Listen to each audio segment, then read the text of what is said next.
अगर आपको मैथमेटिक्स में बेस्ट होना है तो आपको वो करना पड़ेगा जो भीड़ नहीं कर रही, क्राउड नहीं कर रहा है। मेरे से हजारों बच्चों ने ये सवाल पूछे हैं कि सर मैथमेटिक्स को कैसे पढ़ें, इसे बारीकी से कैसे समझें। नमस्कार दोस्तों, मैं हूं कौशल सिंह और मैं बात करूंगा कि जो मैथमेटिक्स का जो भूत बना हुआ है लोगों के दिमाग में कि मैथमेटिक्स समझ में नहीं आती, उसे कैसे ख़त्म किया जाए, कैसे उसे समाप्त किया जाए, कैसे हम मैथमेटिक्स को बहुत बेहतर बना सकते हैं, बहुत अच्छा बना सकते हैं। तो मैं स्टार्टिंग से स्टार्ट करूंगा, शुरुआत से शुरू करूंगा कि साहब जब हम एडिशन और सब्ट्रैक्शन सीखते हैं ना, तो हम एडिशन 2 को 2 में ऐड करना सीखते हैं, मल्टीप्लिकेशन डिवीजन सीखते हैं, डिवाइड में जब हम 4 का भाग 2 में लगाते हैं या 2 का भाग 4 में लगाते हैं, तो हम ये तो सीखते हैं कि 2 का डिवाइड अगर 4 में लगाया तो ये मेथड है, इस तरीके से सवाल सॉल्व होगा। लेकिन क्या ये सोचा कि यही मेथड क्यों है? ये है सोच का फ़र्क। देखिए मैं एक एग्जाम्पल से समझाता हूँ आपको। मान लीजिए केजरीवाल है, केजरीवाल ने शर्ट बाहर निकाल रखी है, चप्पल पहन रखी है, मफलर बांध रखा है। उसको 2 व्यक्तियों ने देखा। एक व्यक्ति उसके बारे में क्या सोचता है, देखो मुख्यमंत्री हो गया, क्या दिखावा कर रहा है, क्या लोगों के सामने दिखावा कर रहा है ये व्यक्ति, मुख्यमंत्री हो गया, इसको ऐसी बातें अच्छी लगती हैं, नाटक कर रहा है, ढोंग कर रहा है। दूसरा व्यक्ति क्या सोचेगा, केजरीवाल ने अपनी पहचान को नहीं खोया, जो केजरीवाल पहले था वही केजरीवाल अब है, केजरीवाल ने अपनी पहचान को नहीं खोया। तो ऐसे ही मैथमेटिक्स है, सोचने की ज़रूरत है कि साहब ऐसा क्यों हो गया। एक व्यक्ति सोच रहा है कि 4 का भाग 2 में लगाते हैं, ये रूल है, ये नियम है, 2 2 जा 4, 2 आया, 4 रिमाइंडर 0 बचा, क्वेश्चन हो गया।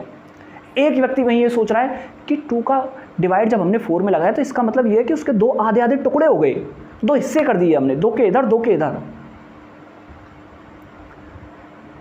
इसके बाद में जब बच्चा थोड़ा और बड़ा होता है तो उसको समस्या आती है ब्रेसेस ओपन करने में कि साहब ब्रैकेट कैसे खोलें, कैसे ओपन करें इसे। तो वहाँ सुधार की ज़रूरत है, उसे समझने की ज़रूरत है। जब बच्चा और थोड़ा बड़ा होता है तो बच्चे को समस्या आती है, बड़ी अच्छी पहले तो बड़ी अच्छी लगने लगती है, पहले उसे प्रॉब्लम नहीं होती, पहले तो बड़ी अच्छी लगने लगती है। ज्योमेट्री की बात कर रहा हूँ, ज्योमेट्री बड़ी अच्छी लगने लगती है कि साहब एंगल है और मार्क्स भी अच्छे आ जाते हैं, टीचर कुछ, बच्चा कुछ, पेरेंट कुछ, कोई किसी को टेंशन नहीं है। लेकिन जैसे ही 9th 10th क्लास की ज्योमेट्री से उसका पाला पड़ता है, थ्योरम्स को याद करना स्टार्ट कर देता है, वहीं उसकी ज्योमेट्री भी डाउन हो जाती है। मैथमेटिक्स के अंदर ज्योमेट्री इम्पॉर्टेंट रोल प्ले करती है, बेहद इम्पॉर्टेंट रोल प्ले करती है, बेसिक्स को तैयार करती है हमारे को।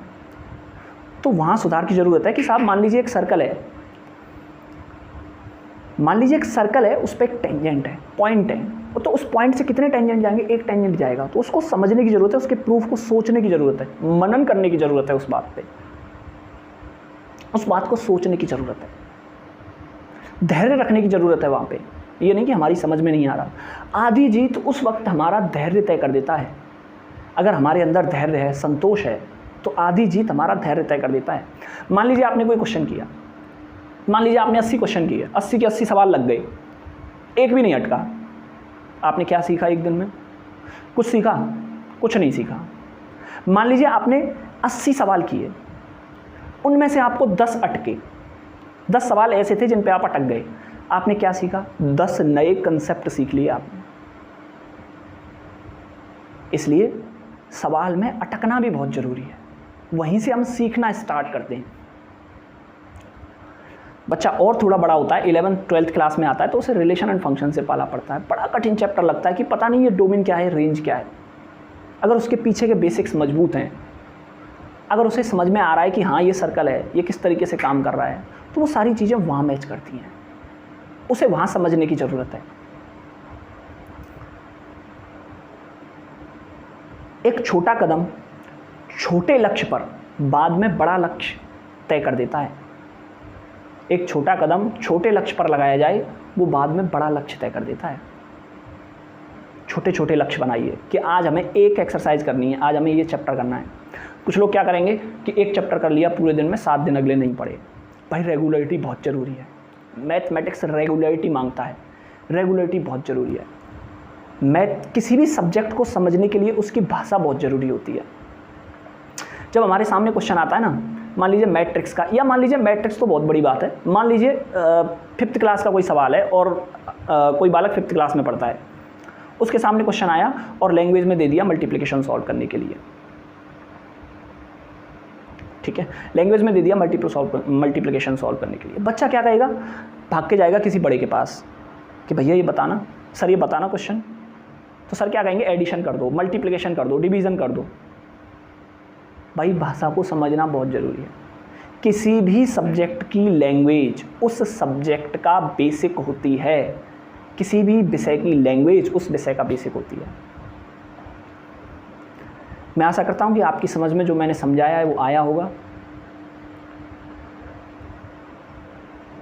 अपने जीवन को इतना रोशन करो कि कोई आपका परिचय देते समय गर्व महसूस करे, कोई आपका परिचय देते समय गर्व महसूस करे। अगर आपने मेरा चैनल सब्सक्राइब नहीं किया, प्लीज़ सब्सक्राइब कर लेना, बेल आइकन दबा देना, जिससे नोटिफिकेशन आपको सबसे पहले मिल जाए। और अगर आपको कोई और प्रॉब्लम है, मैथमेटिक्स के बारे में कुछ और जानना है, तो मेरी इंस्टाग्राम आईडी नीचे दी हुई है, उस पर कमेंट करिएगा, मैसेज कर दीजिएगा, मैं आपको ज़रूर रिप्लाई करूँगा।